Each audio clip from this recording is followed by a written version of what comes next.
क्योंकि बहू झूठ नहीं बोलती। सुधा और राकेश के 3 बेटे थे। शादी के बाद तीनों माँ बाप से दूर रहते और सिर्फ त्योहारों में आते। माँ जी, पिताजी, अगली बार आप लोग हमारे घर आइएगा।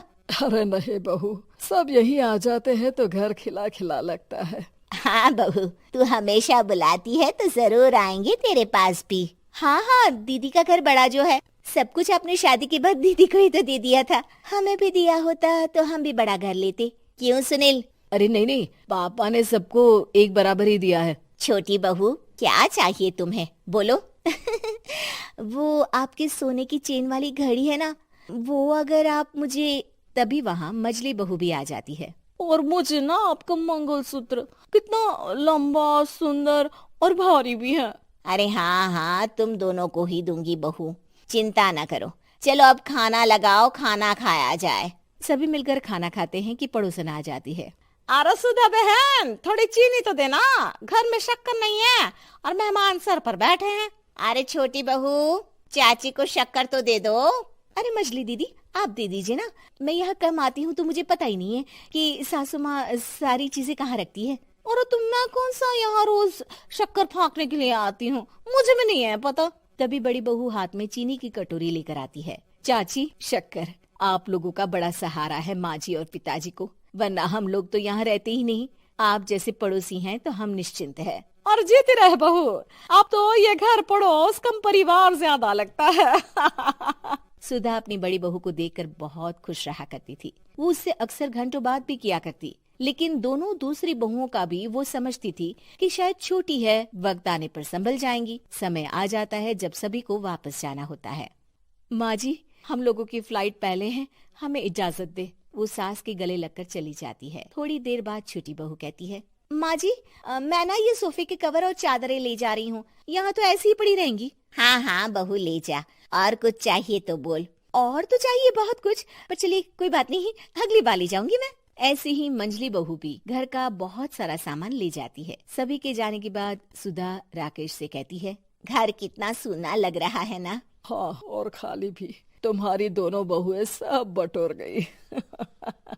अरे ठीक है ना, हम दोनों ही तो हैं, कितना सामान लगेगा, फिर उन लोगों की नई गृहस्थी, इतना मत सोचा करे। समय बीतता है। ऐसे ही हर साल त्योहारों में सुधा और राकेश के बच्चों की बहू आते और जाते वक्त ढेर सारा सामान पैक कर कर ले जाती। लेकिन कुछ ही सालों में सुधा का देहांत हो जाता है।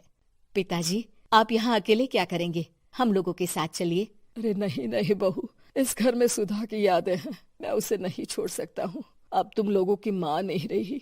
देख लो, वैसे तो मैंने उसके जीते जी सब कुछ दे दिया है, लेकिन कुछ उसका पर्सनल कीमती सामान था जो ये है, ले लो।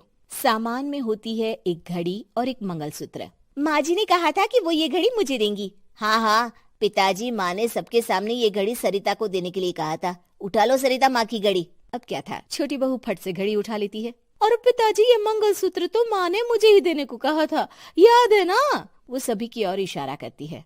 तू भी ले ले ये हार बेटा, कोई बात नहीं। मंजली फटाक से हार उठा लेती है। ससुर बड़ी बहू की तरफ देखते हैं। तुझे क्या दूं बेटा? पिताजी, माँ ने एक चीज मेरे लिए भी रखी है। सभी के कान खड़े हो जाते हैं कि आखिर सास ने क्या रखा होगा बड़ी के लिए। अरे माँ जी तो दीदी से प्यार भी ज्यादा ही करती थी, हमेशा उनसे बात किया करती। जरूर कोई बड़ी और अपनी प्रिय चीज दी होगी दीदी को। और देख लेते हैं ना, वरना तो हम भी बराबर का बंटवारा करेंगे। हाँ हाँ, कर लेना बंटवारा। लेकिन बड़ी बहू, बताओ तो, सुधा ने क्या रखा है तुम्हारे लिए? अभी तो हम लोग यही हैं पापा जी, जब जाने लगेंगे तो बता दूंगी। बड़ी बहू के मुंह से ये बात सुनकर बाकी दो बहुएं सोचने लगती हैं कि आखिर क्या है जो दीदी को सासू माँ देकर गई है। दीदी, ऐसा तो नहीं ना कि पूरे घर का आधा हिस्सा माँ बड़ी भाभी को देकर गई हो? तभी वहाँ ससुर आ जाते हैं। नहीं नहीं, ऐसा कुछ नहीं है। मकान तो तुम तीनों का बराबर से है। देखो, बड़ी बहू से तुम्हारी सास ज्यादा जुड़ी थी, न जाने क्यों घंटों बात किया करती थी। पता नहीं क्या देकर गई है उसे। और ससुर जी, आपको क्या पता, चालाकी से पूरे घर के पेपर में साइन करवा लिए हो, या फिर कोई छुपा गहना। आखिर मकान पूरा तो आपने सासू माँ के नाम ही कर रखा था ना।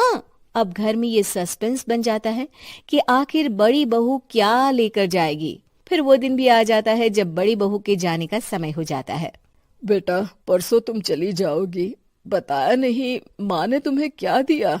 घड़ी और हार जो बेशकीमती था और तुम्हारी सास को सबसे ज्यादा प्रिय था, उसका तो बंटवारा भी हो चुका है। अब तुम्हारी बारी। हाँ पिताजी, आज मैं ये बात बताने ही वाली थी। माँ ने मुझे उससे भी बेशकीमती चीज दी है और वो है आप।